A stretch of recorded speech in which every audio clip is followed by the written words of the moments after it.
changed things, for me at least. Maybe for us. We're good here. Your family is here. Your boyfriend is here. My boyfriend? I mean, yes. I think so, probably. Both Hudson and Connor have been asked a million times why they think that Heated Rivalry appeals to women and their demographic much more than to the gay community, perhaps, or that's the way it looks like on paper. That's what it was written for originally. I think there's something to be said when examining male romances, because women, we never said that we don't like we never said we don't like reserved men or emotionally broken men. In fact, we love them. That's why we often fall for a character who has a fatal flaw or who has gone through a lot of trauma and has trouble opening up, because as the story progresses, they open up.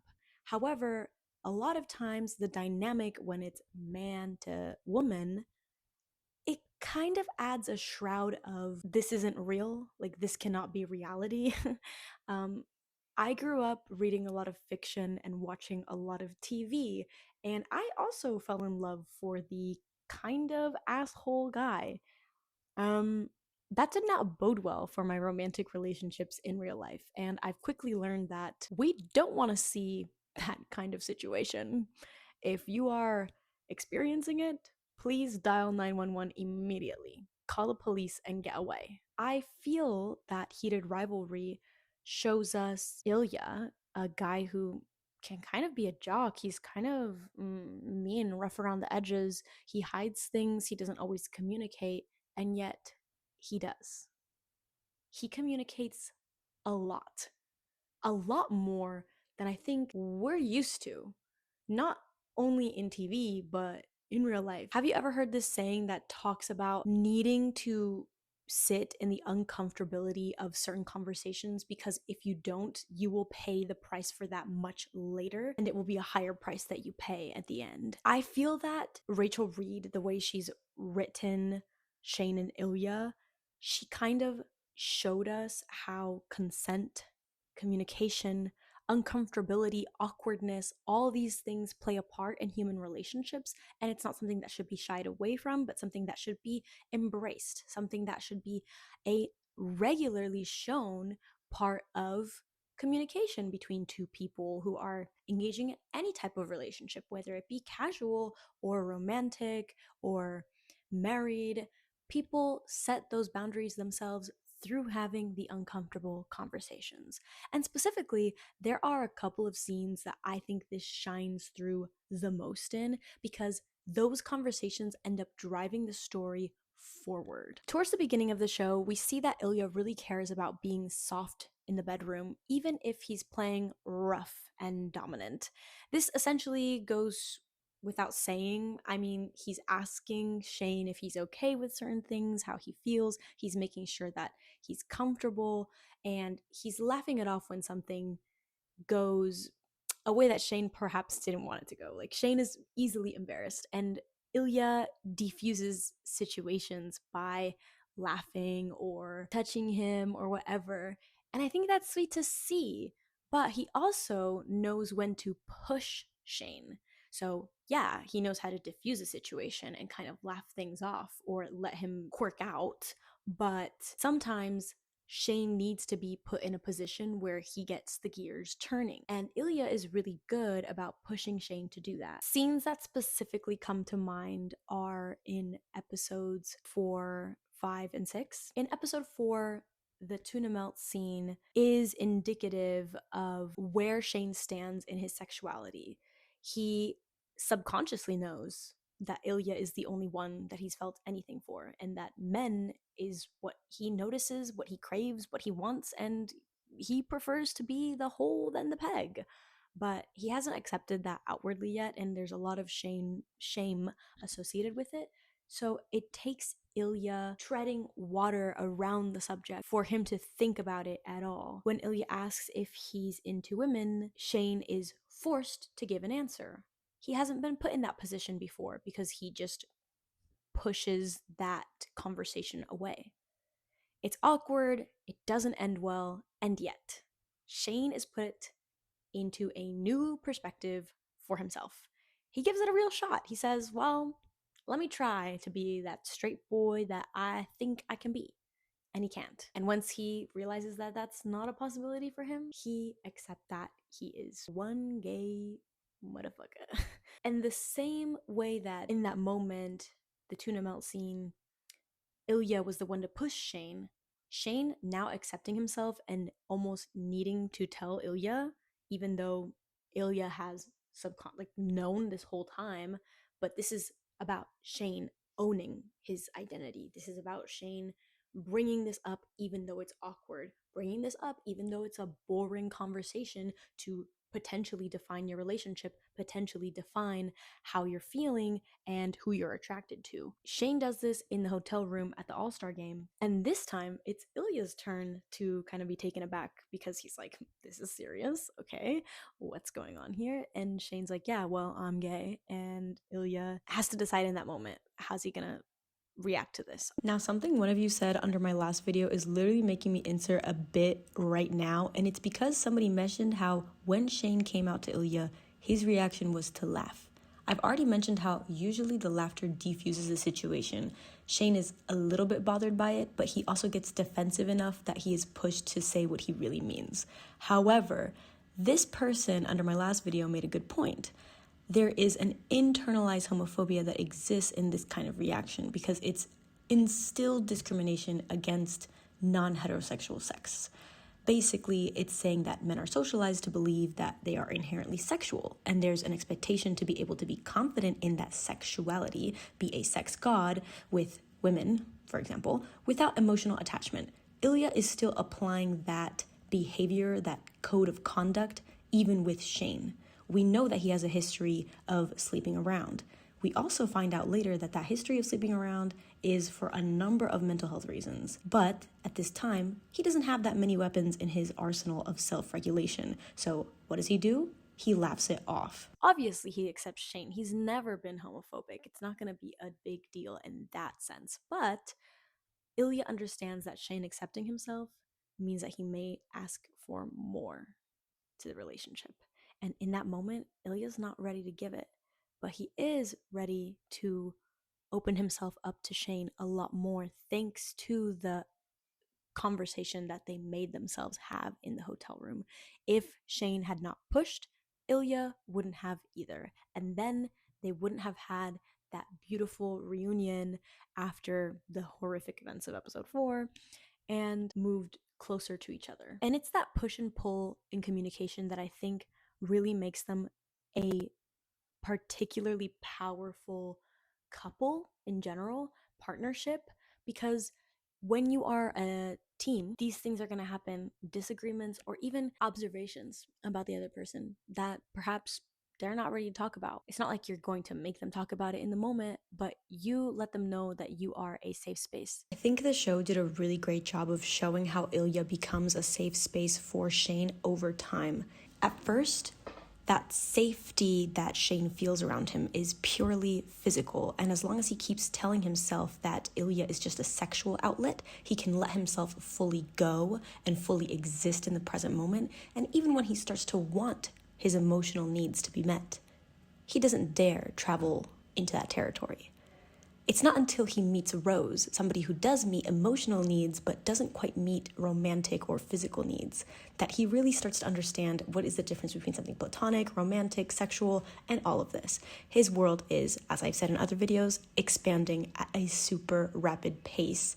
Over the course of years, sure, but this is your 20s, baby. This is adulting. And as I'm gonna get to in just a moment, by episode 6, Ilya is in a much better position to meet those emotional needs.